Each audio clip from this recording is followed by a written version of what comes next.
코너는 한 주간 시청자들이 관심을 가졌던 MBC 관련 이슈들을 뽑아 확인해보는 시청자 픽 시간입니다. 관련 키워드 먼저 살펴볼게요. 히트곡, 도네이션, 스쿨존, 예능 아저씨. 먼저 도네이션이라는 단어부터 확인해 보겠습니다. 어느 프로그램과 연관된 키워드인가요? 네, 5월 5일 전파를 탄 2023 어린이에게 새 생명을 관련 키워드입니다. 이 방송은 대한민국 최초 어린이 도네이션 프로그램인데요.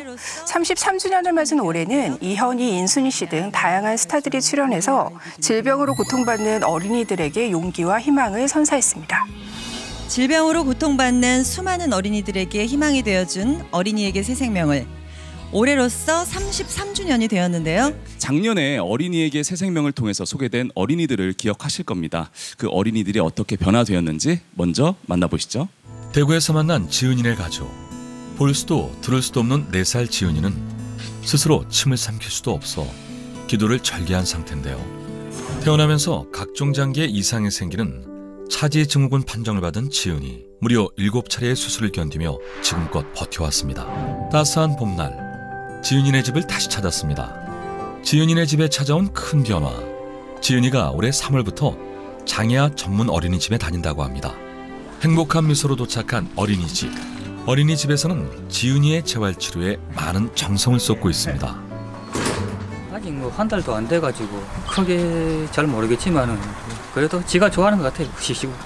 비록 볼 수도 들을 수도 없지만 선생님들의 따뜻한 관심과 사랑 속에서 지은이는 매일매일 즐거운 추억을 만들어가고 있습니다. 지은이네 가족이 앞으로도 힘을 낼 수 있도록 여러분의 사랑을 전해주세요. 아빠가 지치지 않고 병나지 않고 건강하게 아이들을 돌볼 수 있도록 여러분들이 힘을 더해 주시길 바랍니다. 경기도 파주의 한 병원. 미소천사 시연이는 3년째 재활병원에서 치료를 받고 있습니다. 태어난 지 8개월, 갑자기 희귀병이 발병했다고 하는데요. 척수공동증으로 가슴 밑으로는 이제 신경이 없는 상황이에요. 척수 중심부에 물주머니가 생기는 척수공동증. 이로 인해 신경이 손상되고 온몸에 감각마비가 일어나게 됩니다. 일부 보험비를 받는다 해도 공무원인 아빠의 월급으론 턱없이 부족한 치료비. 다 하면 최소 900만 원에서 많을 때는 1,200만 원까지 나왔어요. 시연이의 하루는 재활치료로 시작합니다. 시연이가 가장 힘들어하는 도수치료. 아빠랑 떨어져서 슬퍼? 자신을 위해 애써주는 아빠를 위해 오늘도 눈물을 참고 치료를 버티는 시연이.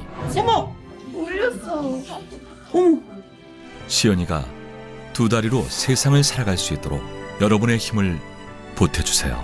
지난 33년이 그러했듯이 앞으로도 아픈 아이들에게 따뜻한 품을 내주는 어린이에게 새 생명을 이 되겠습니다.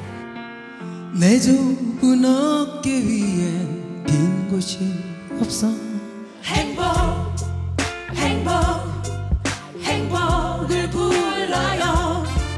행복, 소중한 행복을 주세요. 네, 차지 증후군을 앓고 있는 지은이부터 척수신경 손상으로 상하지 마비를 겪는 시연이의 사연까지 도움의 손길을 기다리는 아이들을 함께 응원하는 따뜻한 시간이었습니다.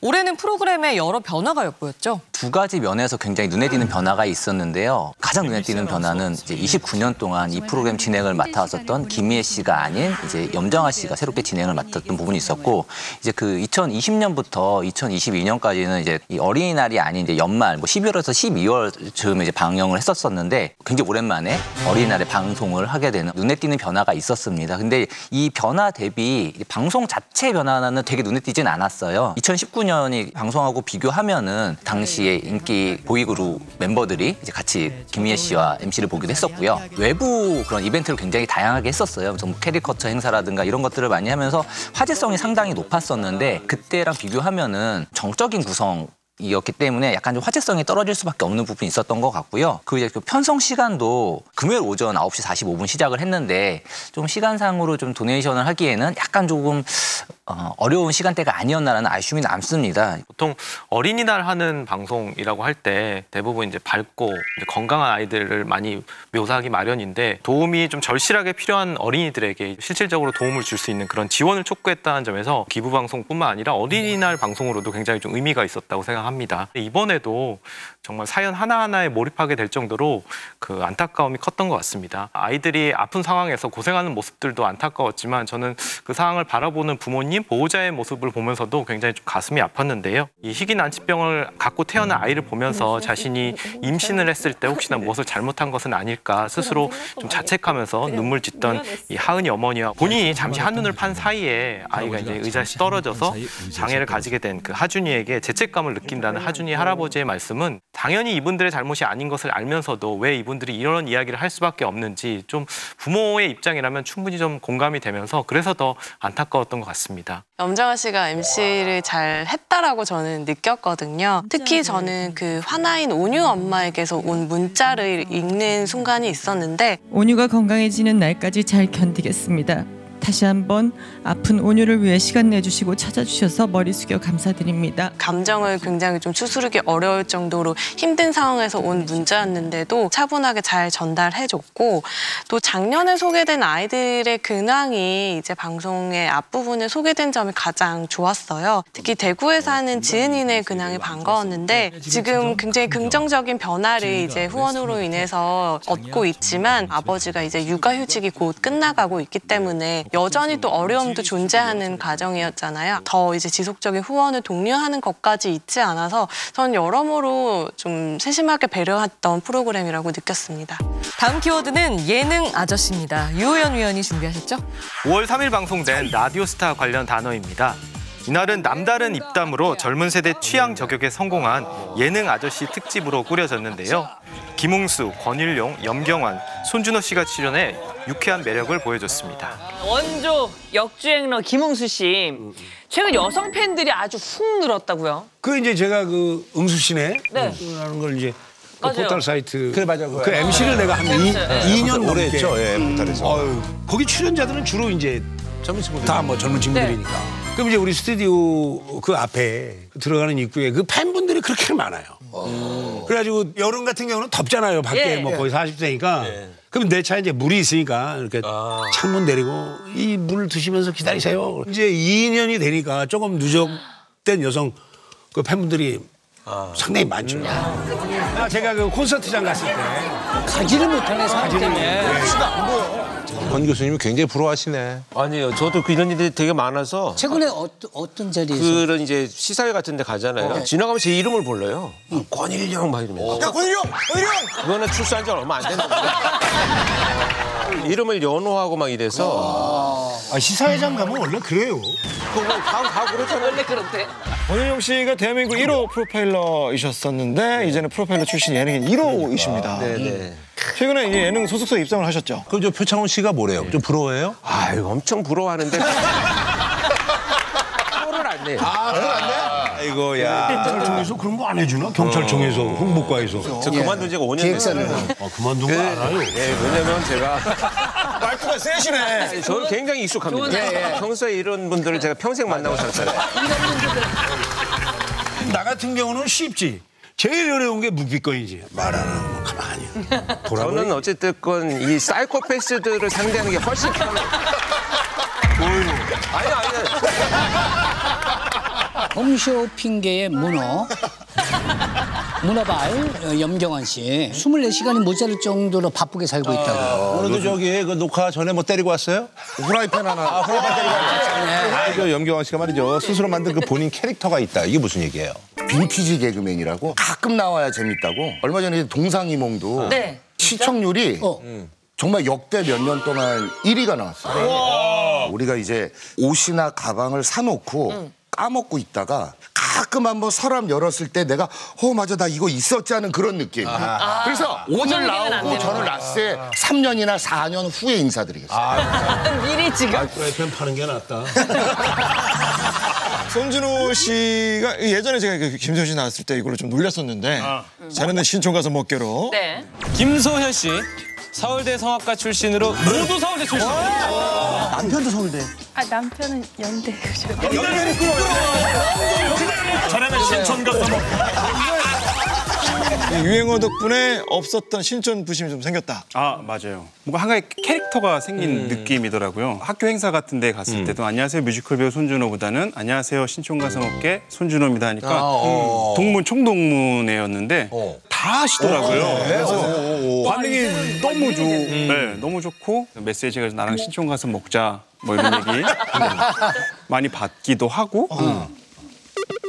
또 무슨 얘기를 해야 되죠? 되게 전전긍긍하게 되네요. 너무 막 이제 톤이 높았다 제가 좀 다운되는 거 아니야. 너무 쳐대잖아. 너무 쳐지는 것 같아요. 아니야. 시청자들 반응도 궁금합니다. 네, 댓글 살펴보면요. 이번 편 게스트분들이 다 토크에 가감이 없고 꾸밈이 없어 정말 재밌었어요. 염경환님의 솔직하신 태도가 멋집니다. 결국 늦게 반짝반짝 하시는 거죠. 돈 많이 버시고 당당한 모습 오래 뵐 수 있길. 이처럼 다시 보고 싶을 만큼 재밌는 특집이었다는 반응이 많았습니다. 예능 아저씨들이 출연한 이날 라스는 동시간대 시청률 1위를 차지하며 큰 관심을 모았는데요. 그만큼 다채로운 재미를 보여줬다고 보시나요? 전체적으로 보면 저는 라스가 가장 잘하는 것을 이날 좀 잘 보여줬던 것 같아요. 뭐 예를 들면 이 출연자 간의 어떤 티격태격하는 구도, 뭐 권일용 씨와 김웅수 씨의 구도라든지 친구 사이인 김구라 씨와 염경환 씨의 구도. 이날은 그것이 좀 극대화된 측면이 있었던 것 같고요. 또 하나 이제 뮤지컬 배우 손준호 씨 같은 경우에는 웃겨야 한다, 내가 뭔가 터뜨려야 된다라는 그런 부담감을 여실히 좀 드러내면서 다른 분들과 좀 상반된 모습을 보이기도 했는데요. 다른 출연자가 재밌는 이야기를 해도 굉장히 좀 초조해하면서 막 손까지 부딪히는 모습을 보이는데 제작진이 오히려 그것을 잘 이용을 해서 그걸 이렇게 클로즈업 해가지고 거기다가 나도 웃겨야 하는데 리액션 고장 이런 자막을 입혀서 손준호 씨의 지금 현재 상황, 불안한 상태를 극대화하는 모습도 굉장히 시청자의 웃음을 유발하는 포인트였다고 생각합니다. 저도 재미 측면에서는 그 최근에 봤던 라디오스타 중에서 제일 좀 대박이었다라고 생각을 하거든요. 염경환 씨가 본인이 이제 30년차 코미디언으로서 여태까지 단 하나의 유행어도 없었고 단 한 번의 전성기도 없었고 이러면서 감성 패턴으로 이야기를 이어나가려고 하는데 거기에서 이제 김구라 씨가 끼어들면서 염경환이 이제 자기 얘기하면서 감동을 팔려고 그러네. 야, 너 대단하다.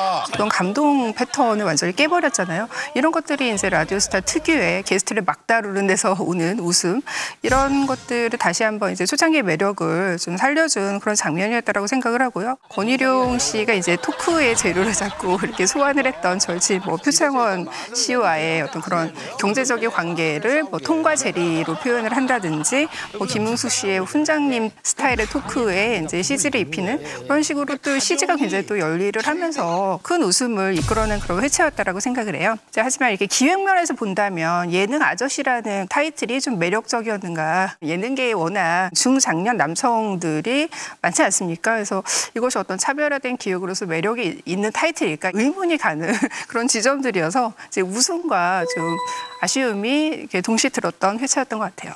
현재의 예능의 어떤 트렌드라고 한다면 저는 그건 리얼리티의 시대라고 생각하거든요. 그러니까는 예전에는 오히려 누가 MSG를 정말 잘 치느냐가 정말 중요한 부분이었고 개인기를 얼마나 잘하느냐가 중요한 거였는데 요즘은 뭔가 꾸미오는 토크를 했을 때 그것들을 사람들이 재밌다라고 생각하고 그 리얼리티를 되게 그 재미 요소로 생각하는 것 같거든요. 그러다 보니까는 김웅수 씨가 갑자기 그 오은영 리포트 결혼적 얘기로 얘 갑자기요? 라고 하는 그 의식의 흐름 이런 것들이 사람들이 더 엉뚱하고 재밌다라고 생각하게 되는 거죠. 아저씨들의 아무 말이라고 하는 것들도 그냥 웃음 포인트가 될 수 있는 그것을 굉장히 잘 드러내준 회차가 아니었나 생각합니다. 다음 키워드 살펴볼게요. 스쿨존입니다. 어느 프로그램과 연관된 키워드죠? 5월 4일 방송된 뉴스데스크 집중 취재 M 코너 관련 단어입니다. 이날은 스쿨존 내 안전 문제에 대해 살펴보는 시간을 가졌는데요.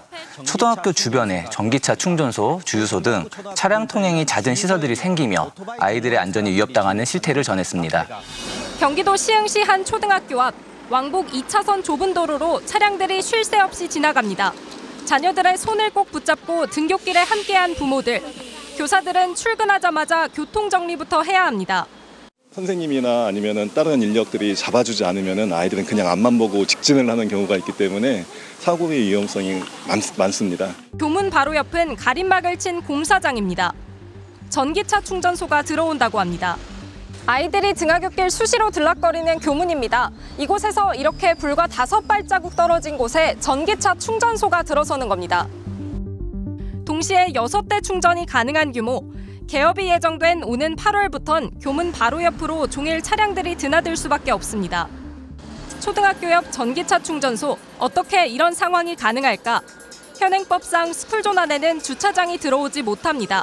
차량 통행을 줄이겠다는 뜻입니다. 하지만 주유소나 충전소 같은 시설은 막을 길이 없습니다. 어떤 법을 떠나서 아이들의 거기에 생명이 달린 거잖아요. 거기에 안전시설이 들어오는 게 아니라 그것을 더 위협하는. 이미 주유소 옆에서 아슬아슬한 등하교가 일상인 곳도 있습니다. 서울 동작구의 한 초등학교. 교문에서 20m 떨어진 곳에 주유소, 최근에는 오토바이 운전자들이 많이 찾는 카페도 그 옆에 생겼습니다. 카페 주차장 입구에는 인도로 주행하지 말라는 표지판이 붙어 있지만 학부모들은 불안하기만 합니다. 지나가는 것도 보지도 못할 정도로 빨리 지나갔거든요. 그게 어렵죠, 절대로. 혼자 등하교 하는 건 어렵죠. 학교와 학부모들이 아무리 민원을 내봐도 소용이 없습니다. 일반 음식점은 이제 식품위생법에 따른 신고 업종으로서 신고를 제한할 수 있는 근거 규정이 없습니다. 스쿨존 내 안전시설 구축뿐 아니라 주변 환경까지 종합적인 검토가 요구되고 있습니다. MBC 뉴스 송재원입니다. 방송을 본 시청자들 반응도 궁금하네요. 예, 댓글 준비했습니다. 스쿨존에 이게 무슨 개념 없는 시설인가요? 아이들 안전은 누가 책임지나요? 학교 옆에 충전소는 아이들의 안전을 완전히 배제한 결정이네요. 말도 안 되는 행정이라고 생각합니다. 아이들이 안전하고 편안한 마음으로 등하교 할 수 있도록 현행법을 개정해 주세요. 이처럼 아이들의 안전을 위협하는 스쿨존 내 환경에 분개하고 이를 개선할 방법을 찾아야 한다는 반응이 많았습니다. 네, 스쿨존을 만든 의미와 배경에 대해 다시 한번 생각을 해보게 한 그런 보도였던 것 같아요. 현행 스쿨존 규제법의 한계를 지적하고 안전시설 구축뿐만 아니라 주변 환경까지 종합적으로 검토해야 한다라는 메시지를 전한 보도였는데요. 시흥 초등학교 사례의 경우에 좁은 도로라든지 안전패스가 미설치되었다. 굉장히 눈에 두드러지는 그런 문제점뿐만이 아니라 출근하자마자 교통정리해야 되는 그런 교사의 상황까지 이야기를 했는데 하나의 문제를 종합적으로 바라보는 시선이 있었기에 더 힘을 얻을 수 있는 보도였다라고 생각을 하거든요. 또 이날은 어린이날을 하루 앞둔 날의 보도였거든요. 그렇기 때문에 더욱더 시청자들에게 좀 시의성도 있고 의미 있는 보도가 아니었나 싶습니다. 스쿨존 내에서 이런 교통안전규칙에 대한 대책도 많고 법규도 많이 강화됨에도 불구하고 스쿨존에서 교통사고가 줄어들거나 또 사라지지 않는지 좀 이해하기 어려웠는데 이날 보도를 보면 그 이유를 조금이나마 좀 찾아볼 수 있었던 것 같아요.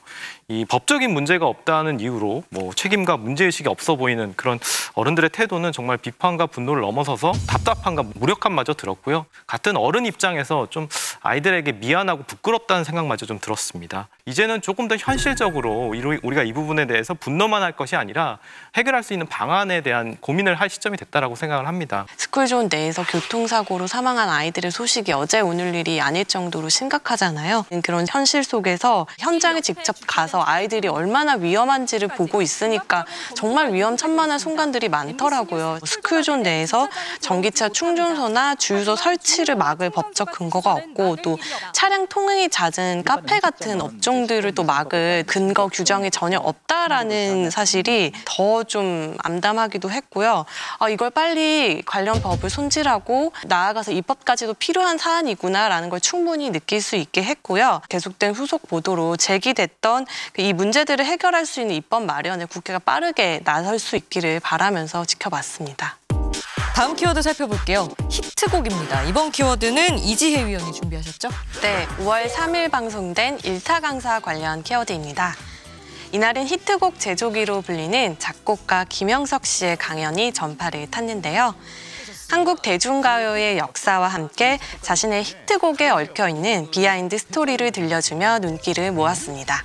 안녕하세요. 저는 작곡가 김영석이고요. 잘 부탁드립니다. 이게 대중음악의 아버지라는 게 저작권 협회에 등록된 곡이 1,400. 와.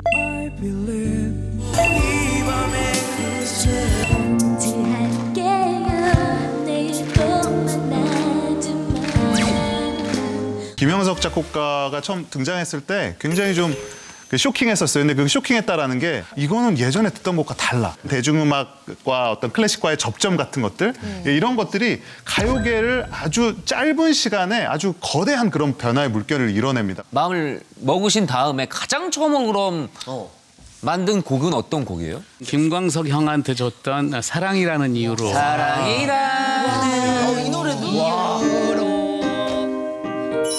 와 이걸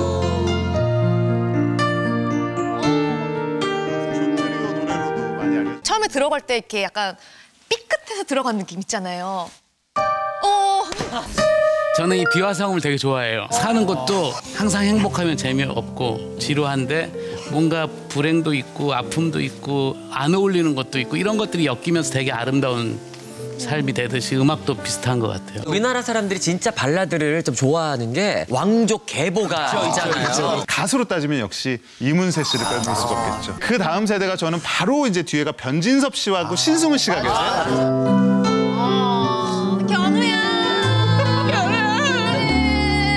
이 노래 단일 이 곡 하나만으로 한 달에 억대 저작권료를 찍으셨던. 아닌데. 그다음에 이제 그 뒤를 이어받은 성시경 씨가 있어요. 네, 근데 선발라. 사실 내게 오는 길 이 곡은 여러 가수한테 이렇게 좀 퇴짜를 맞은 곡이에요. 아니 이 명곡을 왜? 왜 그랬지? 제가 가이드를 했거든요. 사랑한다는 그 말. 예전의 가사랑 지금이랑 좀 굉장히 많이 달라진 것 같아요. 예전의 가사는 아무래도 이제 보편타당한 어떤 주제를 가지고 서로 얘기했는데 지금은 이제 음악이 어떻게 바뀌냐면 그 가수 자체가 메인이 되는 가사가 많은 것 같아요. 저는 그 기점이 비가 기점인 것 같아요. 아티스트의 아이덴티티를 나타내주는 노래와 가사 이렇게 바뀐 것 같아요. 그래서 발라드나 리스너 위주의 시장에서 서태지와 아이돌, 듀스부터 시작해갖고 지금의 아이돌까지 엄청나게 시장이 이제 커졌죠. 이 아이돌 산업은 일종의 커뮤니티 시장이잖아요. 음악도 있고 커뮤니티도 있고 컨셉도 세계관도 있고 여러 가지의 그것들이 이제 같이 다양하게 이제 섞여 있는 시장인데 그래서 저는 K-팝이 글로벌화되고 알려졌지만 저는 이제 시작인 것 같아요. 아이돌 외의 시장을 또 어떻게 또 만들어 갈 거냐가 이제 비욘드 K-팝이 갖는 숙제가 아닐까라는 생각을 합니다. 방송을 본 시청자들 반응도 궁금하네요. 네, 댓글 준비했습니다. 김영석 작곡가가 있기에 지금의 K-팝 한류가 있는 듯합니다. 옛날 추억의 발라드 가수들이 줄줄줄 언급됐는데 옛날 생각나면서 너무 감성 돋네요. 대중가요의 비하인드를 들려줘서 흥미로웠고 발라드 계보를 짚으며 추억 여행을 할 수 있어 좋았다는 반응이 많았습니다. 이날 방송은 김영석 작곡가의 즉흥 연주에 수강생들의 떼창까지 더해져서 마치 미니 콘서트를 방불케 했는데요. 다양한 이야기와 함께 귀도 호강하는 그런 시간이었던 것 같아요. 아무래도 음악이라는 이 정서적 공감대의 폭이 넓은 주제를 다루다 보니까 많은 분들이 좀 더 집중해서 흥미를 가지고 보지 않았나 싶어요. 저는 이날 스튜디오 수강생들의 어떤 반응도 굉장히 좀 인상적이었는데요. 곡 하나하나가 등장할 때마다 누가 시키지도 않았는데 굉장히 습관적으로 떼창하고 또 흥얼거리기도 하고 그런 이런 모습들을 보면서 다른 수업과는 다르게 높은 수업 참여도와 적극성이 좀 잘 돋보이지 않았나 싶습니다. 그리고 이날은 김영석 작곡가가 즉흥 연주를 통해서 강의의 이해도를 높이는 효과도 있었던 것 같아요. 예를 들면 마이너 발라드와 메이저 발라드가 있다라는 얘기를 하는데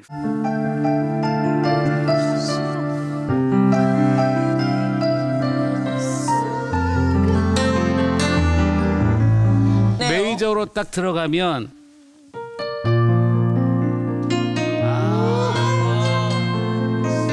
마이너는 이렇게 들으면 눈물을 계속 흘리고 있고 메이저는 이렇게 눈물이 흘린지 모르고 있다가 이렇게 밑에서 닦는 거예요.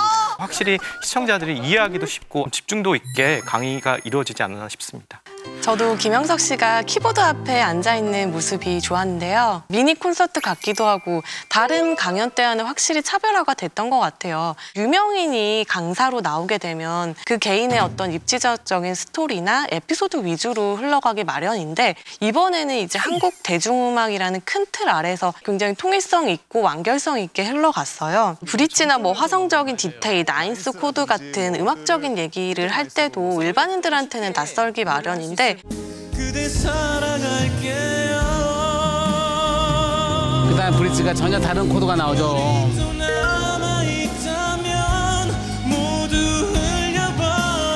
익숙한 곡들로 설명을 하다 보니까 이해가 쉽고 아 다음에 저런 노래들을 들을 때 다르게 들리겠구나라는 생각이 들더라고요. 이날의 강연을 보고 있으면 이 한국 대중음악의 역사를 훑는 동시에 얼마나 음악을 더 풍부하게 즐길 수 있는지에 대한 팁까지 제공한 그런 강연이어서 저도 상당히 즐겁게 봤습니다.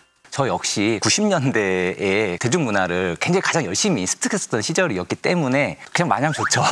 예, 김현석 씨의 어떤 히트곡뿐 아니라 어떤 한국 대중음악사의 어떤 구설사적으로 굉장히 흥미로운 강연이었다고 생각을 합니다. 근데 프로그램이 전체가 1시간 8분이었는데 서태지 아이들이 1시간째 등장을 합니다. 그 다음에 그 나머지 8분 사이에 현재 K-팝에 대한 재연을 해주시는 거예요, 김현석 씨가. 지금의 K-팝 시장이라는 걸 이야기하기 위해서는 H.O.T를 포함한 1세대 아이돌, 그리고 이제 SM이라고 하는 초기 대형 기획사의 등장에 대한 이야기가 나왔을 때 현재 K-팝에 대한 흐름을 만들 수 있다고 생각하거든요. 그 부분이 너무 이게 좀 댕공, 좀 잘려나간 느낌? 그래서 2회차로 좀 더 폭넓게 구성했으면 어땠을까라는 약간의 아쉬움은 있습니다. 네, 김형석 작곡가를 통해 한국 대중음악 역사를 훑어본 의미 있는 시간이었던 것 같습니다.